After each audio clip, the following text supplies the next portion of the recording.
नमस्ते recording club में RC Sandeep हाजिर हूँ आज the story of recording club part 330 लेकर के। और आज है 13 नवंबर 2024। तो बात चल रही है श्रीमान रोंगटा साहब के साथ रिकॉर्ड हुए हमराही कार्यक्रम की। उम्मीद है आपको ये श्रृंखला पसंद आ रही होगी। पिछली कहानी के बाद से शिवजी भाई और दीपक भाई दोनों ने मेरी गलती को सुधारा, तो धन्यवाद आप दोनों का। प्रतिक्रिया भी दी आप दोनों ने, धन्यवाद। निश्चित रूप से मैम का नाम सुषमा रुंगटा है, मुझे उषा ध्यान आ रहा था, तो ठीक बात है। सुषमा मैम और रुंगटा साहब के साथ कार्यक्रम रिकॉर्ड हुआ और मैंने किसी को भी नहीं बताया था। ये बातें तो मैं सब बता चुका था आपको। अब इधर मैं तो अपनी तैयारी में लगा रहा। प्रोग्राम लगभग जितना मुझे याद आता है शायद कुछ 75-76 मिनट के आसपास का प्रोग्राम रिकॉर्ड हुआ साहब, लेकिन लिमिट थी। कार्यक्रम तो 1 घंटा ही हो सकता था। तो जब उसकी एडिटिंग की, बीच में जो कुछ तकनीकी दिक्कतें थीं उन सबको ठीक करने के बाद वो लगभग कार्यक्रम 50 मिनट के आसपास का रह गया था। तो कुल मिलाकर के यहाँ तक तो सब कुछ ठीक रहा। अब चुनौती ये थी कि 16 तारीख को ये प्रसारित हो और 16 को ही किसी भी कीमत पर मुझे मिल जाए, और 16 तारीख को ही रात को मैं इसको अपलोड कर दूं सोने से पहले। तो इसमें भी अड़चन नहीं आई। जैसे ही वहाँ पर क्योंकि नियम ये था रेडियो मधुबन का, आप सबको याद आ गया होगा शायद, कि पहले वहाँ कार्यक्रम प्रसारित होगा, उसके बाद में रिकॉर्डिंग क्लब यूट्यूब चैनल पर जाएगा। और इसलिए आपने देखा होगा हर कार्यक्रम बाद में आया है। जाहिर है उनका प्लेटफॉर्म था तो वो पहले वहीं जाना भी चाहिए, उचित भी यही है। अब साहब कार्यक्रम तो रिकॉर्ड हो गया, एडिटिंग भी हो गई, प्रसारित भी हो गया। अब जैसे वो मुझे मिला, फिर रिकॉर्डिंग क्लब यूट्यूब चैनल पर भी अपलोड हो गया। इधर क्या हुआ कि यहाँ राजस्थान के एक साथी का मुझे कॉल आया, सीनियर साथी का, कि भाई एमपी का एक व्यक्ति था जो बाद में निकाल भी दिया गया था। तो उन्होंने मुझे कहा कि यार वो व्यक्ति पूछ रहा है कि भाई राजस्थान वाले कुछ कर रहे हैं क्या जन्मदिन पर। तो मैंने कहा भाई आप लोग जानो, मैं तो क्या कर सकता हूँ। नहीं तो तू क्या करेगा, मतलब तेरा क्या योगदान रहेगा। मैंने कहा मेरा कुछ नहीं, मैं तो जो करना है वो ऑलरेडी कर चुका हूँ। उन्होंने कहा क्या कर चुका है। मैंने कहा देखिए जरा, पता लग जाएगा। तो फिर जब प्रोग्राम आया तो सबको बड़ा आश्चर्य हुआ, यार ये कब कर लिया तूने। और हाँ, मैंने कुछ ऐसा कहा था उनको, कहिए कि राजस्थान तो जो करेगा वो मतलब किसी और ने सोचा भी नहीं होगा, ऐसा कुछ कहा था मैंने उनको। तब फिर उन्होंने कहा कि हाँ यार वास्तव में ये तो कुछ अलग ही हो गया। तो मुझे तो ये था भाई अपना रिकॉर्डिंग क्लब चैनल को देखना था, हमराही कार्यक्रम को देखना था। और मुझे ये पता था कि भाई ये कार्यक्रम तो, जो मैंने कल एक शब्द यूज़ किया था, जो अनुयायी हैं वो सुनेंगे ज़रूर। तो बस अपने को इतना ही चाहिए था। लेकिन हाँ, अगर पर्सनली मैं बात करूं तो चाहे मैं मतलब मेरी अपनी विचारधारा कुछ भी हो, मेरी अपनी सोच कुछ भी हो, लेकिन जो व्यक्ति मेहनत करता है, जो व्यक्ति इतने लंबे समय से कहना चाहिए कि दृष्टिबाधित समाज की आवाज़ बना हुआ है, उस व्यक्ति से अगर आप प्रभावित नहीं हैं तो फिर बात फिर अलग हो जाती है। लेकिन मैं प्रभावित ज़रूर हूँ सर के कार्यों से, सर के व्यक्तित्व से, इसमें कोई शक नहीं है। मुझे भी ये कहने में कहीं कोई परेशानी नहीं है।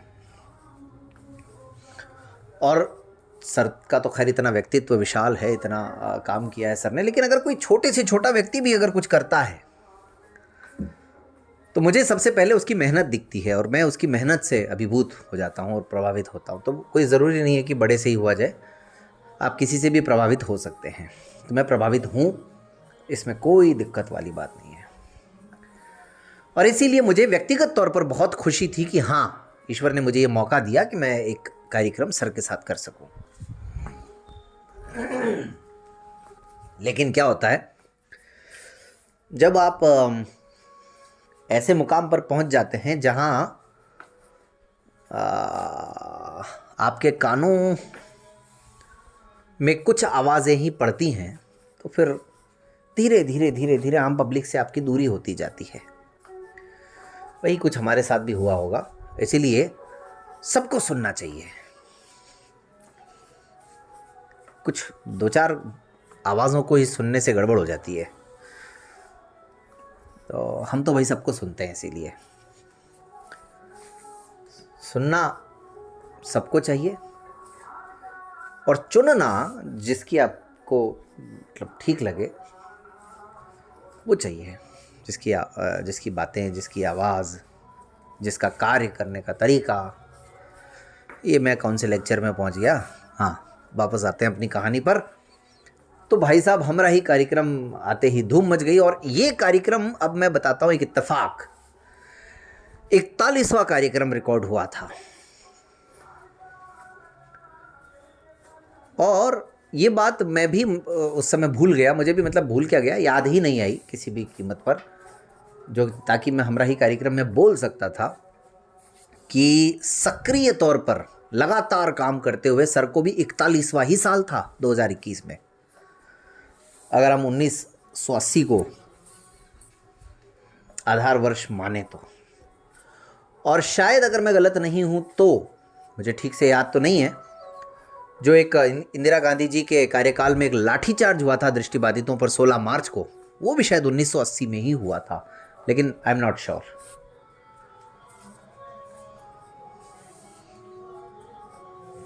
कुछ ना कुछ जरूर है 1980 से जुड़ा हुआ। तो इसलिए ये बात भी एक इत्तेफाक वाली थी, महत्वपूर्ण बात थी। लेकिन खैर, सर से भी ज़्यादा मैं मैम को मानता हूँ। मैम का आभार कि मैम ने समय दिया, क्योंकि सर तो चलो सार्वजनिक जीवन में है ही हैं, उनके लिए तो कोई मुश्किल काम था ही नहीं। हाँ, मुश्किल तब हो जाती जब मैं इधर उधर से रास्ता अपना करके उन तक अगर जाता, तब मुश्किल हो जाती। और ये बात मैं क्यों कह रहा हूँ, आज जब बात आई गई है तो बता भी देता हूँ कि 2022 के आबू कन्वेंशन में जब उनको आमंत्रित करना था कन्वेंशन में, छठे कन्वेंशन में, तो फिर ये दाएं बाएं से ही हम जा रहे थे, लेकिन ये दाएं बाएं के चक्कर में मामला गड़बड़ हो गया। खैर कोई नहीं। बात ये है कि अब जो है सो है, ये तो पुरानी बातें हो गई। आज देखिए 3.5 साल बाद मैं ये कहानी सुना रहा हूँ आप सबको, क्योंकि मई 2021 में कार्यक्रम आया था।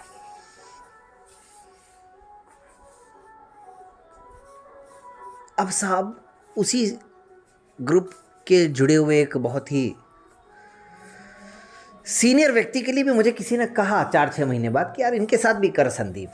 ठीक है साहब, मैंने संपर्क किया।